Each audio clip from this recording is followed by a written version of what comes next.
अस्सलाम वालेकुम dear students. आपको याद है बेटा, लास्ट वाले लेक्चर में मैंने एपिडर्मल टिश्यू सिस्टम पढ़ाया। तो मेरे बच्चे, आज के इस लेक्चर में हम स्टार्ट करेंगे GTS, and this GTS stands for ground tissue system. जितना जितना हम टिश्यू सिस्टम्स को पढ़ रहे हैं उतना आपको क्लियर हो रहा है कि एक प्लांट में कितने टिश्यू सिस्टम्स पाए जाते हैं। Now, epidermal tissue system includes epidermis and all the tissues associated with epidermis. Now, what is ground tissue system? मेरे बच्चे, सिंपल सी बात है, टोटल टिश्यू सिस्टम, ठीक है। टोटल टिश्यू सिस्टम किसके बराबर होता है? Epidermal tissue system plus ground tissue system plus vascular tissue system. मेरे बच्चे, total tissue system is equal to epidermal tissue system हमने ऑलरेडी कल ख़त्म किया हुआ है। बाय वेस्क्यूलर टिश्यू सिस्टम को इधर लाएंगे, कोई फ़र्क नहीं पड़ने वाला, ground tissue system. As I have already told you that vascular tissue system includes xylem and phloem. तो मेरे बच्चे, टोटल टिश्यू सिस्टम क्या हम ऐसे लिख सकते हैं मेरे बच्चे? अगर टोटल टिश्यू सिस्टम को हम माइनस करेंगे epidermal tissue system plus vascular tissue system, वहाँ जो प्लांट में बचा that is called as ground tissue system. बहुत सिंपल सी बात है मेरे बच्चे। टोटल टिश्यू सिस्टम को माइनस अगर करेंगे हम epidermal tissue system along with the vascular tissue system which includes xylem and phloem, तो वहाँ से जो बचा that is called as ground tissue system. That means मेरे बच्चे, सिंपल सी बात है, ग्राउंड टिश्यू सिस्टम वो वाला टिश्यू, प्लांट में एपिडर्मल टिश्यू सिस्टम और वेस्कुलर टिश्यू सिस्टम के बगैर जो भी टिश्यू वहाँ बचता है that is called as ground tissue system. Now dear students, as far as this ground tissue system is concern, जब हम बात करते हैं इस ग्राउंड टिश्यू सिस्टम की, in this ground tissue system, let you remember the first point that it is the largest tissue system.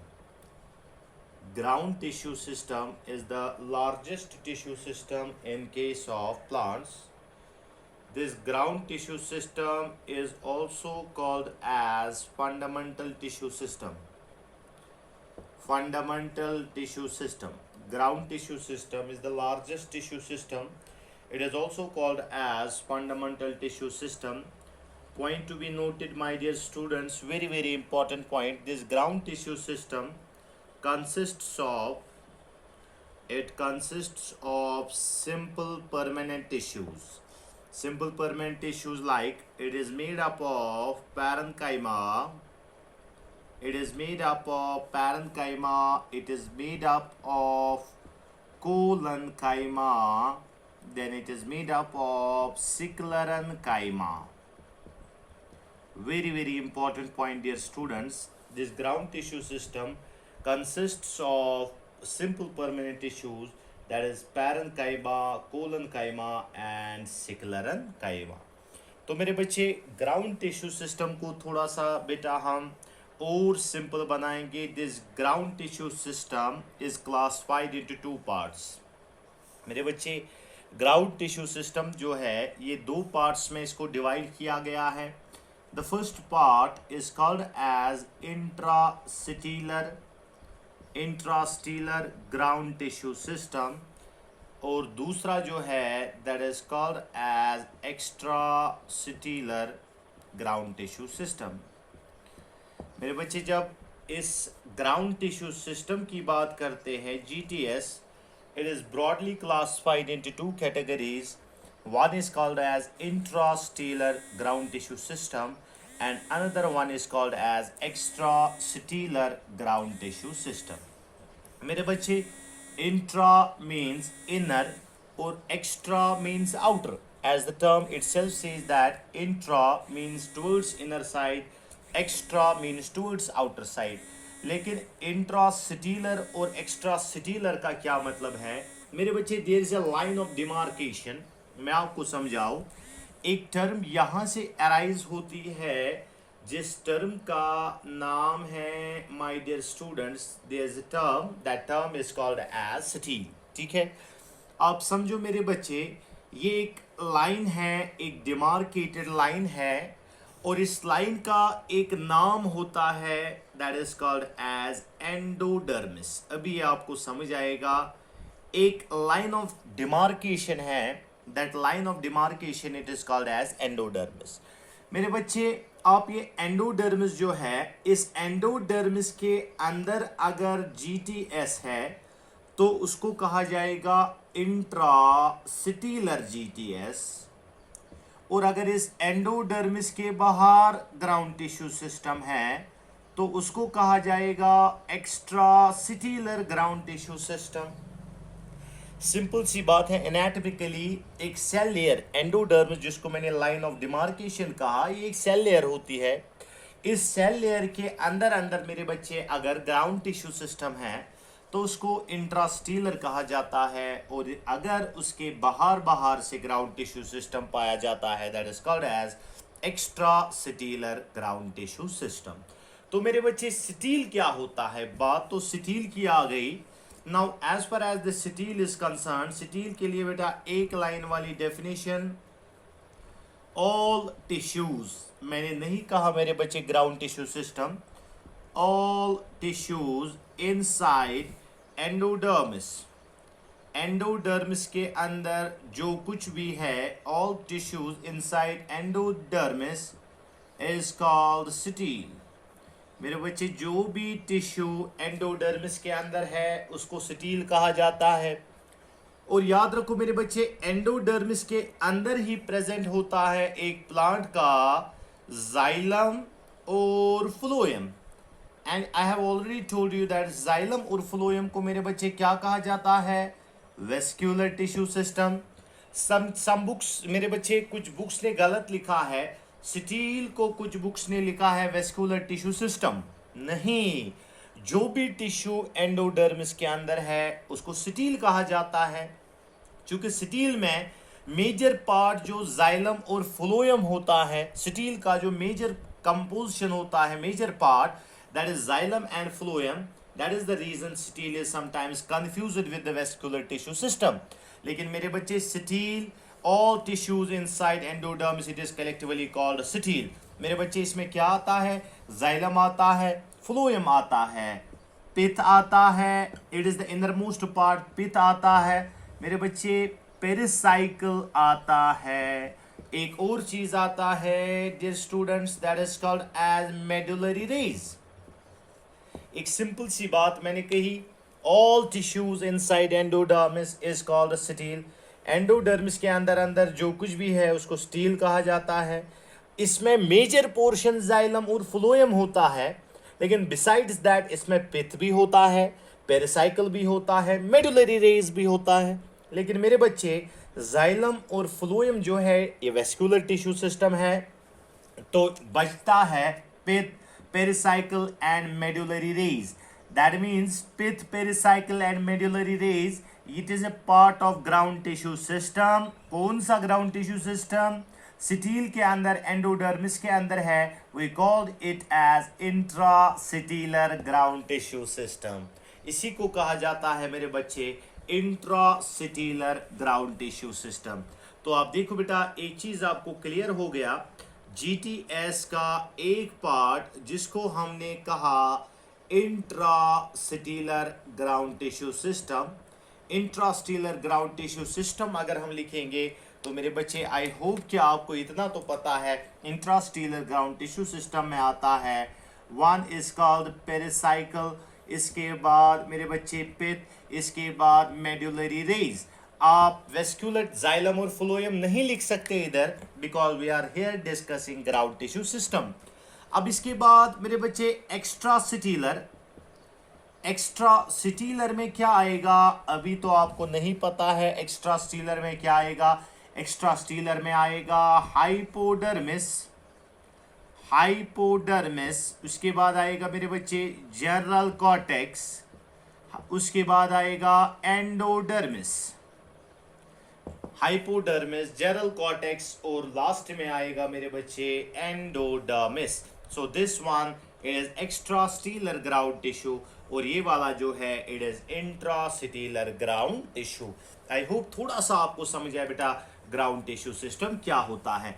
आगे चलने से पहले मैं आपको एक डायग्राम दिखाऊं, जो डायग्राम हमने लास्ट वाले लेक्चर में बनाई थी। अगर ये वाली डायग्राम आपको याद होगी, मैंने एक सर्कल बनाया था, ये जाइलम है और इस जाइलम का यहाँ से जो साइड है it is the protoxylem, narrower side, and this one is the metaxylem. तभी हमने क्या कहा था, अगर प्रोटोजाइलम सेंटर की तरफ है, ये तो सेंटर है बेटा, इस सेंटर को कहा जाता है पिथ। ये जो सेंटर हमने तब डिस्कस किया था, ये सेंटर को कहा जाता है पिथ। और ये जो पेरिफेरी है मेरे बच्चे, this peripheral cell layer, it is actually the endodermis. Endodermis एक ऐसी सेल लेयर है जिसके अंदर वेस्कुलर टिश्यू सिस्टम होता है, और अगर वेस्कुलर टिश्यू सिस्टम के जाइलम में protoxylem is towards centre, that is towards the pith, metaxylem is towards the periphery, that is towards the endodermis, it is called as endarch condition। और endarch condition आपको पता है सिटम में होता है। अगर इसका उल्टा देखेंगे that is called exarch condition, और exarch condition रूट में present होता है। So dear students, I hope you got the idea. Now let's discuss the ground tissue system in detail। मेरे बच्चे ग्राउंड टिश्यू सिस्टम को डिटेल में हम explain करेंगे इस ग्राउंड टिश्यू सिस्टम को। Now as far as this ground tissue system is concern, let me first discuss the first important part of ground tissue system, that is called as extracellular ground tissue system. मेरे बच्चे पहले हम देखेंगे extracellular ground tissue system क्या होता है।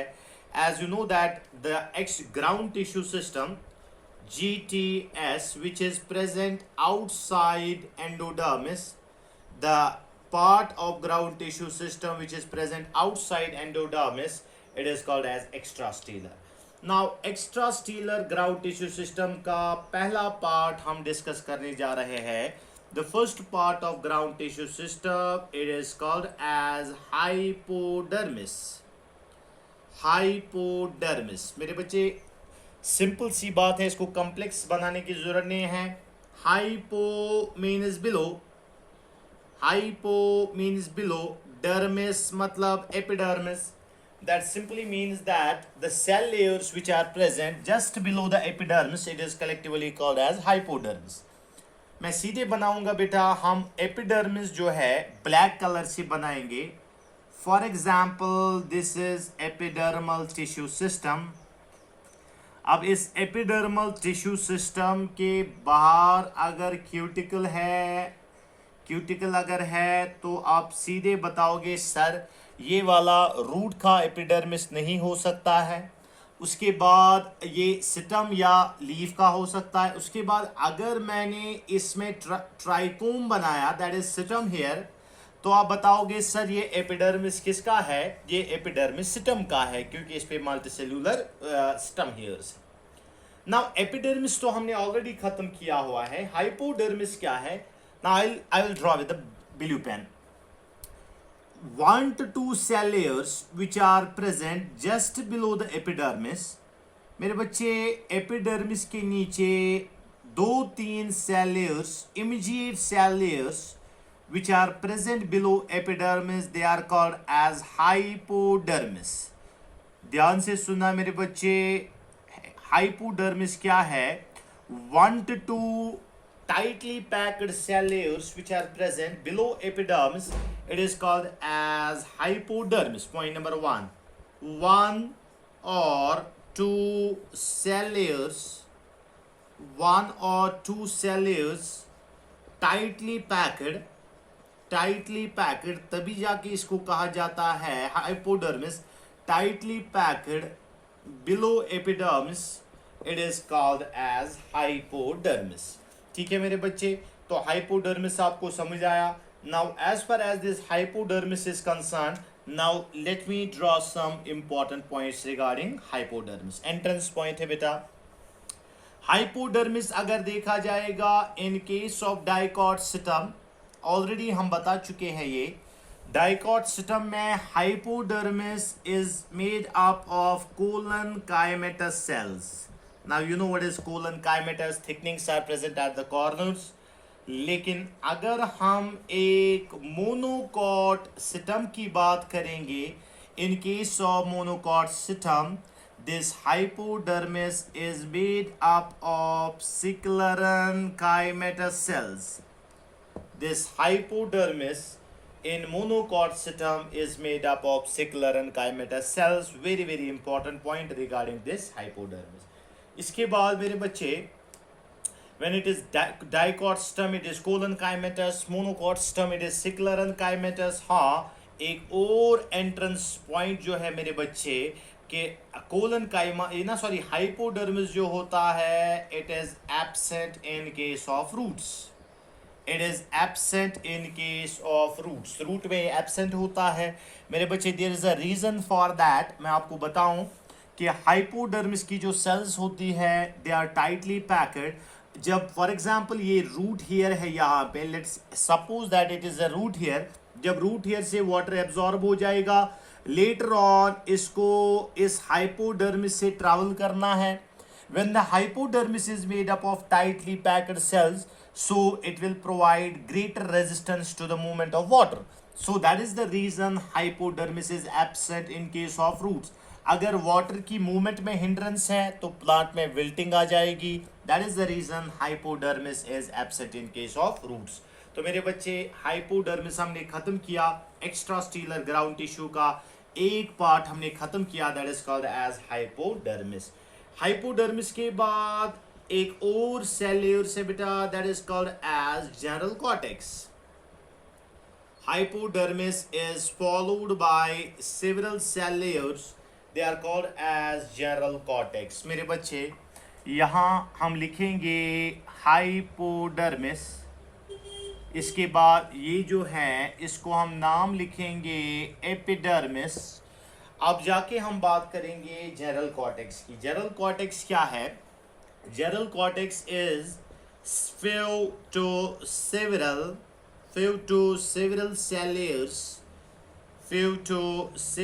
cell layers below hypodermis. Hypodermis के बाद जितने भी सेल लेयर्स हैं they are called as general cortex. Now few to several cell layers below hypodermis they are called as general cortex. मेरे बच्चे याद रखना, जनरल कॉर्टेक्स की जो सेल्स होती है, cells are parenchymatous. Cells are parenchymatous. When the cells are parenchymatous, it simply means that cells are thin-walled. Cells are parenchymatous, cells are thin-walled. इसके बाद मेरे बच्चे इंटर सेल्यूलर स्पेसेस की अगर बात करते हैं, intercellular spaces are present in case of general cortex. Intercellular spaces are present in case of general cortex. One more important point, if the cells of the general cortex contain chloroplast, आपको पता है parenchyma cells with chloroplast is called as chlorenchyma. Then it is called as chlorenchyma. इसके बाद मेरे बच्चे आपको पता है हाइड्रोफाइट्स में, एक्वाटिक प्लांट्स में, in case of hydrophytes general cortex contains एरेन्काइमा. I hope कि हमने ऑलरेडी डिस्कस किया है एरेन्काइमा. एरेन्काइमा क्या होता है. लास्ट वाला पॉइंट अगर हम लिखेंगे मेरे बच्चे इसमें, फंक्शन ऑफ जनरल कॉर्टेक्स.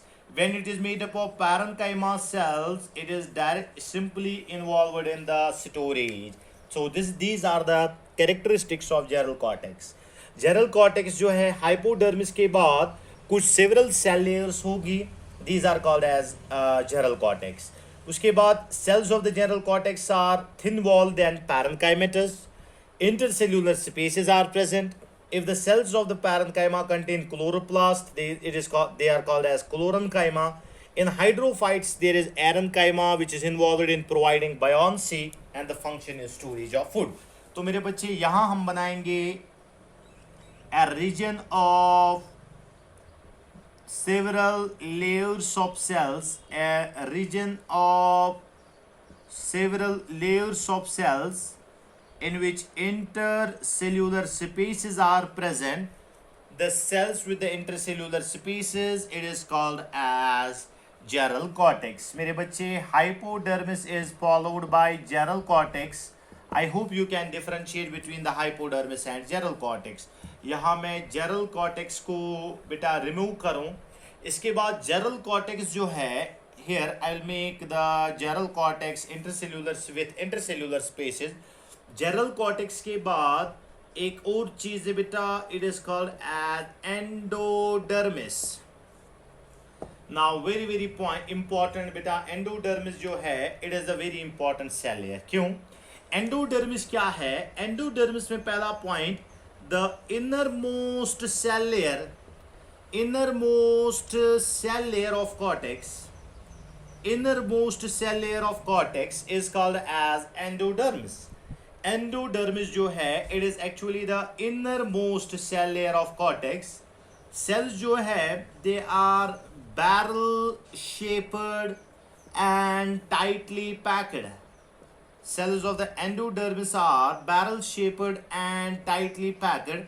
तो मेरे बच्चे, मैं endodermis को यहाँ बनाऊं, मेरे पास ये दूसरा पेन है बेटा, थोड़ा सा आपको इससे क्लियर हो जाएगा.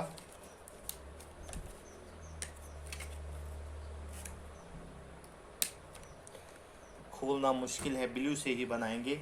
नाउ जेरल कॉर्टेक्स के बाद there is one layer of cells, this single layer of cells which is made up of barrel shaped tightly packed cells. This barrel shaped tightly packed cells, it is called as endodermis.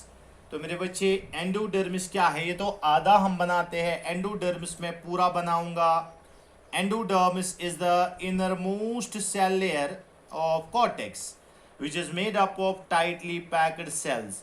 हमेशा याद रखना बेटा, entrance में ये question पूछा गया था, endodermis is a part of cortex. I repeat dear students, entrance में पूछा गया था, endodermis is a part of cortex, it is a part of cortex. ठीक है बेटा, ये मैंने एंडोडर्मिस यहाँ पे बनाया. Cell layer, it is the innermost cell layer of cortex that is called as endodermis, which is without intercellular spaces. अब मेरे बच्चे याद रखना, cells of the endodermis में क्या present होता है? Cells of the endodermis contain starch sheets. Cells of the endodermis contain starch sheet. Cells of the endodermis contain starch sheet. Important बात मैं आपको बताऊं. Besides that, radial and tangential walls. Besides that, radial and tangential walls contain thickenings. Radial and tangential walls of endodermal cells contain thickenings of lignin, suberin and cutin, collectively called as Casparian bands. Collectively called as, यहाँ मैं लिखूंगा बेटा, Casparian bands. Collectively called as Casparian bands. I repeat dear students, जब endodermis की बात करते हैं, 1, cells of the endodermis contain starch sheet. Besides that, the radial, tangential and inner walls contain thickenings of lignin, suberin and cutin, which are impermeable. These substances, as you know that, these are impermeable to water. So lignin, suberin and cutin, it is collectively called as Casparian bands. Question पूछा गया entrance में, Casparian bands जो है, they are called, the Casparian bands is a diagnostic feature of which type of the cells, that is called as endodermis. ठीक है. Now मेरे बच्चे, important बात, फिर से एक इंपॉर्टेंट बात मैं आपको बताऊं, some cells of endodermis lack Casparian bands. Some cells of endodermis, some cells of endodermis lack Casparian bands। उन सेल्स का एक खास नाम है मेरे बच्चे, उन सेल्स को कहा जाता है पैसेज सेल्स, या उनको कहा जाता है transfusion cells. Some cells of endodermis lack Casparian bands. These cells are called as passage cells or we call them as transfusion cells। जो डायग्राम हमारे बोर्ड पे हैं, आप समझो मेरे बच्चे, इस सेल जिसको मैंने मार्क किया, इस सेल, ये दूसरी सेल मैंने मार्क की, ये सेल, और मेरे बच्चे यहाँ से एक सेल को मैं मार्क करूँ, ये सेल्स जिनको मैंने मार्किंग की, आप समझो ये वाली जो सेल्स है, these are those cells of endodermis which lack the Casparian bands। These cells are called as passage cells or transfusion cells। मेरे बच्चे, जब वाटर एब्जॉर्ब हो जाएगा यहाँ से, जब वाटर एब्जॉर्ब हो जाएगा रूट हेयर से, देन ये कॉर्टेक्स को पार करके करते करते करते बेटा जब ये एंडोडर्मिस तक पहुंच जाएगा, एंडोडर्मिस में वाटर की मूवमेंट स्टॉप हो जाएगी, because this endodermal cell layer जो है it is impermeable to water. लेकिन नेचर ने क्या रखा, एंडोडर्मिस के बाहर जब पानी जमा हो जाएगा, एंडोडर्मल सेल्स को वाटर क्रॉस नहीं कर पाता है, because they are impermeable to water. Nature ने एंडोडर्मिस में कुछ स्पेसिफिक एंट्रीज रखी, कुछ पर्टिकुलर गेट्स रखे, इन्हीं पर्टिकुलर गेट्स का नाम है पैसेज सेल या transfusion cell. And the passage cell और transfusion cell are specialized endodermal cells in which Casparian bands are absent। और याद रखो मेरे बच्चे, पैसेज सेल या ट्रांसफ्यूजन सेल जो होता है, it is present just opposite, it is present just opposite to protoxylem. It is present just opposite to protoxylem. Protoxylem जो है वो बराबर अपोजिट होता है किसके, it is just opposite to the passage और ट्रांसफ्यूजन सेल। मेरे बच्चे, ये हमने एंडोडर्मिस के रिलेटेड बात की। इसके बाद why opposite to protoxylem I will discuss. इसके बाद एंडोडर्मिस के रिलेटेड मैं आपको बेटा कुछ और इंपॉर्टेंट बातें बताओ। एंडोडर्मिस के related one more important point, entrance point, well defined endodermis. Well defined endodermis, well-defined endodermis is present in root। well-defined endodermis is present in root। सबसे well-defined endodermis अगर है तो वो कहाँ पे है, वो रूट में पाया जाता है। Now endodermis का काम क्या है? Now let us discuss the function of endodermis। इतनी बातें हमने endodermis के रिलेटेड की। Now endodermis के रिलेटेड मेरे बच्चे एक फंक्शन इसका डिस्कस किया जाए। एंडोडर्मिस का काम क्या है? एंडोडर्मिस जो है ये एक ऐसी सेल लेयर है, it is that cell layer, it is that cell layer which separates, किसको सेपरेट करता है? It separates cortex from stele. जाहिर सी बात है, कॉर्टेक्स को, स्टील तो ये वाला है, ये सारा पोर्शन अंदर से स्टील है, क्योंकि एंडोडर्मिस के अंदर जो भी है उसको स्टील कहा जाता है। नाउ एंडोडर्मल सेल लेयर एक ऐसी सेल लेयर है जो कॉर्टेक्स को सेपरेट करती है स्टील के साथ। Point number 1। Point number 2 is that important point, it acts as a water tight, it acts as a watertight layer, it acts as a watertight layer between vascular tissue and non-vascular tissues। मेरे बच्चे, endodermis एक dam का काम करता है, ये water को enter होने देता है मगर ये एयर को एंटर होने नहीं देता है। इट चेक्स द, जब वाटर अंदर जाएगा, एक तो ये वाटर को बाहर नहीं छोड़ता है, दूसरा मेरे बच्चे इसमें ये चीज है, the second important thing is that it acts as a water tight layer, it prevents the movement of water from city to the extracellular region। second is that ये air bubble को भी मेरे बच्चे इसके अंदर आने नहीं देता है। so this is all regarding the endodermis. Endodermis के रिलेटेड इंपॉर्टेंट बातें मैं फिर से आपको बताऊं, innermost cell layer of cortex is called endodermis. It's this cortex separates this endodermis separates cortex from stele. It acts as a watertight dam between vascular tissue and non-vascular tissue. Endodermis की जो cells होती है जिनमें star sheet present होता है, deposition of lignin, suberin and cutin होता है, that is called Casparian bands due to which they are impermeable to water, but some cells are permeable to water because in them the Casparian bands are absent, they are called as Passage cell. मेरे बच्चे root में जो आपको पता है वो बात आपको बताओ, रूट में अरेंजमेंट होता है एक्सार्च, आप देखो ये एक्सार्च है, this is the exarch condition because metaxylem is towards center, metaxylem is towards center, protoxylem is towards periphery, ये पेरिफेरी में बराबर होता है बेटा, it is present opposite to protoxylem, sorry या protoxylem is present just opposite to the passage cell. So हमने बेटा extracellular ground tissue system खत्म किया. Now let us discuss another one. अब बात करेंगे बेटा नेक्स्ट वाले टिश्यू की, that is called as intracellular ground tissue system. मेरे बच्चे अब बात करेंगे नेक्स्ट वाले टिश्यू सिस्टम की, that is called as intracellular ground tissue system. Now the part of ground tissue system which is inside endodermis, endodermis के अंदर जो भी GTS का पार्ट है that is called ground tissue system. जल्दी जल्दी मैं आपको बताऊं बेटा, is the first important component of intracellular GTS, that is called as pericycle, that is called as pericycle. मेरे बच्चे पेरिसाइकिल क्या है, important, very very important.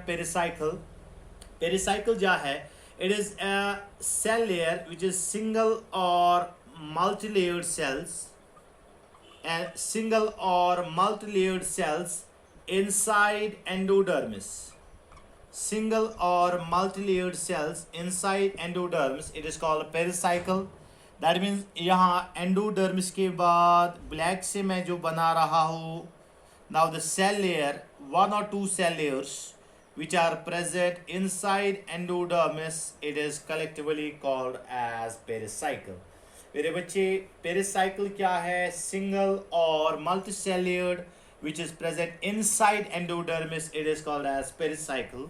Pericycle की जो सेल्स होती है, cells of pericycle are usually sclerenchymatous, sclerenchymatous. Usually the cells of pericycle are made up of sclerenchyma cells.